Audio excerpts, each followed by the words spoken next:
दृष्टि से भी आइजोल तक रेल कनेक्टिविटी काफी अहम है। मिजोरम की सीमा को लेकर बात की जाए तो यहां पर आपको बता दें कि सामरिक आर्थिक इसे एक मजबूती बताया जा रहा है।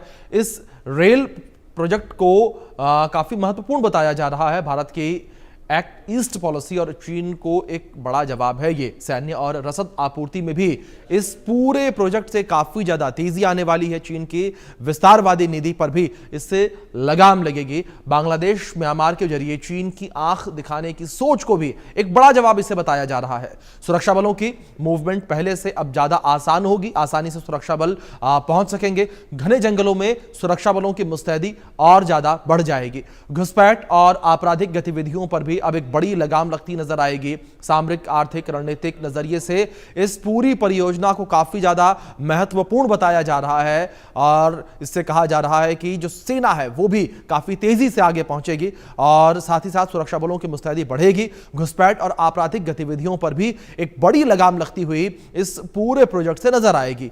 तो साथ ही जिस तरीके से जो चीन के विस्तारवादी सोच रही है, नीति रही है, उसके ऊपर भी एक बड़ा अंकुश लगता हुआ नजर आने वाला है। तो इस बीच हमारे सहयोगी मनोहर केसरी जुड़ गए हैं, सीधे उनका रुख करेंगे अपडेट्स के लिए। मनोहर, जिस तरीके से आपकी रिपोर्ट भी हमने देखी, जाहिर तौर पर एक महत्वपूर्ण परियोजना है ये, जिसके माध्यम से भारत की मजबूती और बढ़ेगी सीमाई क्षेत्रों में। लेकिन दूसरी ओर मनोहर, मैं आपसे ये समझना चाहूंगा कि चीन को एक बड़ा झटका किस तरीके से इस पूरी परियोजना से? देखिए, बिल्कुल इसकी दो अलग अलग स्थिति अगर आप देखें, क्योंकि मिजोरम एक ऐसा राज्य है जो बांग्लादेश और म्यांमार से जुड़ा हुआ है। पश्चिम में बांग्लादेश है, वहीं दूसरी पार्ट में अगर आप देखेंगे म्यांमार है। और हमारे 3 राज्य हैं, असम, त्रिपुरा और मणिपुर, उससे मिजोरम जुड़ा हुआ है।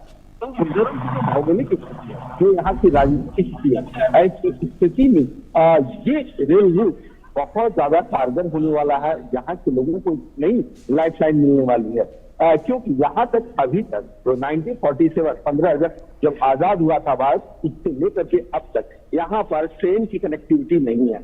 यहाँ पर मात्र 2 तरीके से लोग आ सकते हैं। एक हवाई मार्ग तो फ्लाइट से, जो सबकी बस की बात नहीं होती, और दूसरी सड़क मार्ग से। सड़क मार्ग से अगर वो आता है तो अगर मान लीजिए कि सिलचर से मिजोरम आइजोल आना हो, साइरस आना हो, तो यहाँ तक आने के लिए लोगों को करीब 15 से 20 घंटे का वक्त लगता है। और वहीं अगर रेनी सीजन हो, जब लैंडस्लाइड होता है तो सड़कें ब्लॉक हो जाती है। वैसे स्थिति में तो आप समझ सकते हैं क्या स्थिति होती है, लोग आ नहीं पाते। दूसरी बात अगर मैं बताऊं तो अब इस ट्रेन के शुरू हो जाने से हो सकता है प्रधानमंत्री नरेंद्र मोदी इस ट्रेन को सितंबर महीने में इसी साल हरी झंडी दिखा दें। लेकिन जब लोग आएंगे तो मैं आपको बताऊं कि वहां से मात्र 3 से 4 घंटे में, 3 से 4 घंटे में 100 किलोमीटर प्रति घंटे की रफ्तार से लोग आइजोल के सायरंग रेलवे स्टेशन पहुंच जाएंगे। तो ये हो गया। और इसके अलावा ताकि लोगों की इकोनॉमिक की रफ्तार बढ़ जाएगी, इस तरह से बढ़ेगी कि लोग यहाँ पर जो सामान लाते हैं वो सामान फसल के जरिए लाते हैं, चिकन मिर्च के जरिए यहाँ तक पहुंचता है। और कुछ लोग बर्मा से जो है तो सामान लाते हैं, क्योंकि वहां से उसे लाने में आसानी पड़ती है, ढुलाई कम लगता है।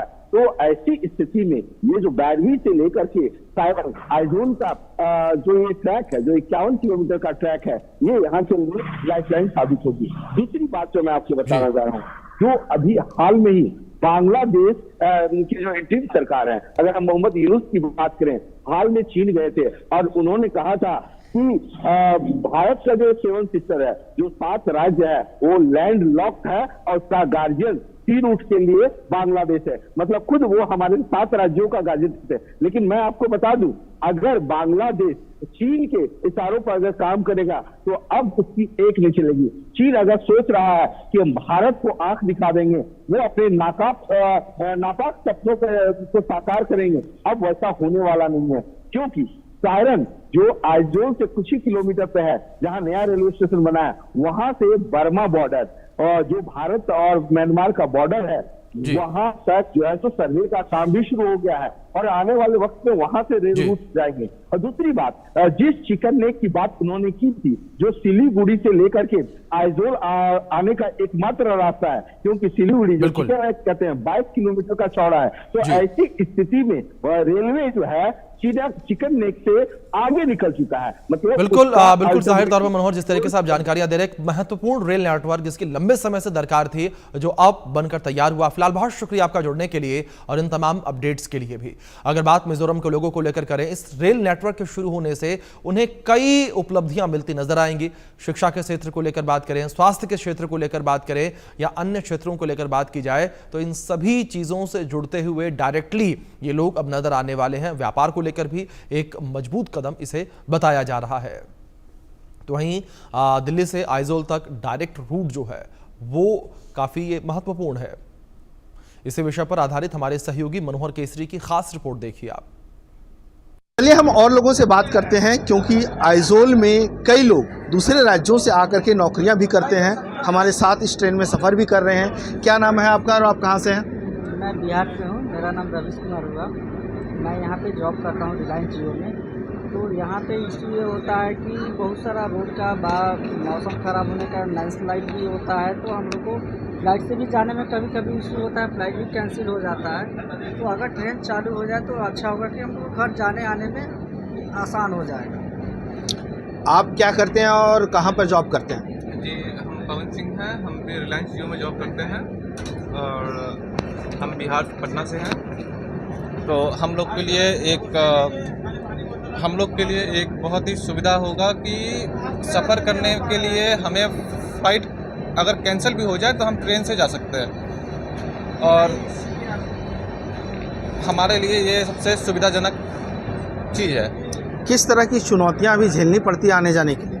आने जाने के लिए देखिए, पहला तो अगर हम फ्लाइट से भी जाते हैं तो जिस जगह से हम लोग जाते हैं एयरपोर्ट, वहाँ पे मौसम ख़राब होने के कारण काफ़ी लैंडस्लाइड होती हैं, तो रोड ब्लॉक हो जाती है, तो कभी कभी हमारा फ़्लाइट भी मतलब कैंसिल हो जाता है, छूट जाती है, जो कि हम नहीं जा पाते हैं। अभी ये जो ट्रेन स्टार्ट हुआ है, तो यहाँ से हम लोग को ट्रेन से जाने में काफ़ी ज़्यादा सुविधा होगी। आप क्या कहेंगे, आप क्या काम करते हैं? हम नोकिया में काम करते हैं। ये नोकिया से हम काम नहीं करते उसमें, जियो में ही है वैसे। मतलब आइजोल में ही काम करते हैं? हाँ, आइजोल में। और रहने वाले कहाँ के हैं? बिहार, गोपालगंज। तो यहाँ से आप बिहार अगर ट्रेन से जाएंगे तो आसानी हो जाएगी? हाँ, बहुत आसानी है, जाने में भी सुविधा है। ज़्यादा से ज़्यादा लोग यहाँ पर आएंगे, घूमेंगे, क्योंकि यहाँ जिस तरह का खूबसूरत प्राकृतिक नज़ारा है जिसको हेवन कहा जाता है। हाँ, ये तो है। हाँ? नॉर्थ ईस्ट में है ये। अपने साथ साथ अब अपनी फैमिली को भी ला सकेंगे।